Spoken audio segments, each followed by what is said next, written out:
പൃഥ്വിരാജിനെ നായകനാക്കി വൈശാഖ് സംവിധാനം ചെയ്ത ഖലീഫ ഇന്ന് റിലീസ് ചെയ്തു. FDFs കണ്ടിട്ട് ഇറങ്ങിയിരിക്കുകയാണ്.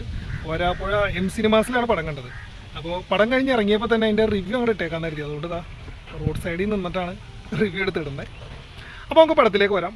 സിനിമയുടെ കാര്യം പറയുകയാണെങ്കിൽ സിനിമ ഒരു കൊമേഴ്ഷ്യൽ എൻ്റർടൈനർ, ഒരു ആക്ഷൻ കൊമേഴ്ഷ്യൽ എൻ്റർടൈനർ എന്നുള്ള നിലയിൽ എന്നിലെ പ്രേക്ഷകന് തൃപ്തി എന്ന സിനിമയാണ് ഖലീഫ. പൃഥ്വിരാജിൻ്റെ ലാസ്റ്റ് ടൈം വന്നേക്കണ ഔട്ടിങ്ങുകളെല്ലാം all we know it was not so good. അങ്ങനെ നോക്കുമ്പോൾ ഖലീഫ ഇവിടെ സ്കോർ ചെയ്യുന്നുണ്ട് പൃഥ്വിരാജിനെ സംബന്ധിച്ച്. എന്നാൽ ഒരു എക്സ്ട്രാ ഓർഡിനറി പടമാണോ, അല്ലെങ്കിൽ ഇപ്പോൾ മാർക്കൊക്കെ വന്നപ്പോൾ നമ്മൾ പറഞ്ഞായിരുന്നല്ലോ ഇതൊരു മസ്റ്റ് വാച്ച് ഐറ്റം, അങ്ങനെ ഞാൻ ഒരിക്കലും പറയില്ല. പക്ഷേ തിയേറ്ററിൽ 150 രൂപ കൊടുത്ത് നമ്മൾ കയറിയിരുന്ന് കണ്ടാൽ നിരാശ സംഭവിക്കാത്ത നല്ലൊരു എൻ്റർടൈനറായി മാറാൻ ഖലീഫയ്ക്ക് കഴിയുന്നുണ്ട്. പിന്നെ സിനിമയുടെ എനിക്ക് ഏറ്റവും വലിയ പോസിറ്റീവായിട്ട് തോന്നിയത് പൃഥ്വിരാജിനെ പ്രസൻറ്റ് ചെയ്തിരിക്കുന്ന രീതി. അത് പൃഥ്വിരാജിൻ്റെ ഡയലോഗ് ഡെലിവറിയിലാണെങ്കിലും ക്യാരക്ടറൈസേഷനിലാണെങ്കിലും കോസ്റ്റ്യൂമിലാണെങ്കിലും നല്ല അടിപൊളിയായിട്ട് പ്രസൻറ്റ് ചെയ്തിട്ടുണ്ട്.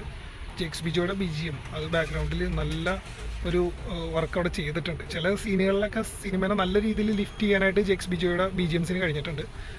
വൈശാഖിൻ്റെ മേക്കിംഗ് കിടിലം, ഒന്നും പറയാനില്ല. ജിനോ ബ്രാമിൻ്റെ സ്ക്രിപ്റ്റ് ഒരു ആവറേജ് സ്ക്രിപ്റ്റാണ്.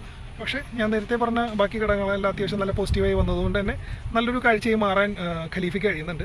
ഫസ്റ്റ് ഹാഫ് പറയുകയാണെങ്കിൽ ഒരു അപ്സ് ആൻഡ് ഡൗൺസിൽ പോകുന്ന ഒരു ഫസ്റ്റ് ഹാഫാണ്. പ്രത്യേകിച്ച് ഖലീഫ പൃഥ്വിരാജിൻ്റെ ക്യാരക്ടറിൻ്റെ അമീർ അലിയുടെ ഇൻട്രൊഡക്ഷൻ സീനൊക്കെ സൂപ്പറായിട്ടുണ്ട്. പിന്നെ വീണ്ടും ഒന്ന് ലോ ആയി, പിന്നെ ഹൈ ആയി, ഇൻ്റർവെൽ ബ്ലോക്കിൽ വരുമ്പോൾ വീണ്ടും ഹൈ ആയി, അങ്ങനെ പോകുന്നൊരു ഫസ്റ്റ് ഹാഫാണ്. നോർമലി എല്ലാ ഇങ്ങനത്തെ ആക്ഷൻ സിനിമകൾക്ക് നമ്മൾ പ്രതീക്ഷിക്കുന്ന പ്രണയവും ഫാമിലി കാര്യങ്ങളും പിന്നെ നായകൻ്റെ കൺവേർഷനും ഇതെല്ലാം കൂടി ചേരുന്ന ഒരു നല്ല ഫസ്റ്റ് ഹാഫ്. സെക്കൻഡ് ഹാഫിലേക്ക് വരുമ്പോൾ നമുക്ക് കാര്യങ്ങൾ പ്രെഡിക്റ്റബിൾ ആണ്. പിന്നെ ഈ ഒരു സിനിമയിൽ നമ്മളങ്ങനെ വലിയ ട്വിസ്റ്റും കാര്യങ്ങളൊന്നും പ്രതീക്ഷിക്കാത്തതുകൊണ്ട് തന്നെ അങ്ങനത്തെ ഒരു പ്രശ്നം ഒരു ഓഡിയൻസ് എന്നുള്ള നിലയിൽ എനിക്കോ അല്ലെങ്കിൽ കാണുന്നവർക്കും ഉണ്ടാവുന്ന ഞാൻ വിശ്വസിക്കില്ല. നമുക്ക് എന്താണ് ഇനി ഇത് സംഭവിക്കുക എന്ന് മനസ്സിലാവുന്ന ഒരു പടം തന്നെയാണ് ഖലീഫ. പക്ഷേ ഞാൻ നേരത്തെ പറഞ്ഞ പോലെ ബോറടിക്കാതെ നല്ല രീതിയിൽ എൻ്റർടൈൻ ചെയ്യുന്ന രീതിയിൽ പടം മേക്ക് ചെയ്ത് വെക്കാൻ വൈശാഖിന് കഴിഞ്ഞിട്ടുണ്ട്. വൈശാഖിന് ആ കാര്യത്തിൽ നമുക്കറിയാമല്ലോ, ഒരു ആവറേജ് സ്ക്രിപ്റ്റ് കിട്ടിയാലും വൈശാഖ് നല്ല രീതിയിൽ മേക്ക് ചെയ്യും. പിന്നെ ഈ സിനിമയിൽ പൃഥ്വിരാജിനെ കൂടാതെ മെയിൻ റോളിൽ വന്നിട്ടുള്ള രഞ്ജി പണിക്കറാണ്. പൃഥ്വിരാജിൻ്റെ അച്ഛനായിട്ട് രഞ്ജി പണിക്കർ, അമ്മയായിട്ട് പഴയ നടി മോഹിനി, പിന്നെ പൃഥ്വിരാജിൻ്റെ ഒരു ബെസ്റ്റ് ഫ്രണ്ടിൻ്റെ റോളിൽ സഞ്ജു ശിവറാം വന്നിട്ടുണ്ട്. വില്ലനായിട്ട് വന്നിരിക്കുന്നത് നിതിൻ മുകേഷാണ്. പിന്നെ ഷമ്മിത്തിലുണ്ട്. ഷമ്മിത്തില ആസ് യൂഷ്വൽ തകർത്തിട്ടുണ്ട്. നിതിൻ ഓക്കെയാണ്. പിന്നെ ക്ലൈമാക്സിൽ ഒരു 2 ക്യാമിയോസ് ഉണ്ട്. അതിൽ ഒരെണ്ണം നമുക്കെല്ലാവർക്കും അറിയാം, ഇപ്പോൾ തന്നെ സോഷ്യൽ മീഡിയ വഴി ചർച്ച ചെയ്തിട്ടുള്ള ഫാക്ടറുണ്ട്. അത് നല്ല രീതിയിൽ പ്രസൻറ്റ് ചെയ്യുന്നുണ്ട്. എനിക്ക് പേഴ്സണലി നന്നായിട്ട് ഇഷ്ടമായി. പിന്നെ വേറൊരു ക്യാമിയോ കൂടി ഉണ്ട്. അത് ഞാൻ പ്രതീക്ഷിച്ചിരുന്നു, ഞാൻ അറിഞ്ഞിരുന്നു അങ്ങനെ ക്യാമിയോ കൂടി ഉണ്ടെന്ന്. അത് എത്ര പേർക്ക് അറിയുമെന്ന് അറിയില്ല, അതുകൊണ്ട് അതിനെക്കുറിച്ച് ഞാൻ പറയുന്നില്ല.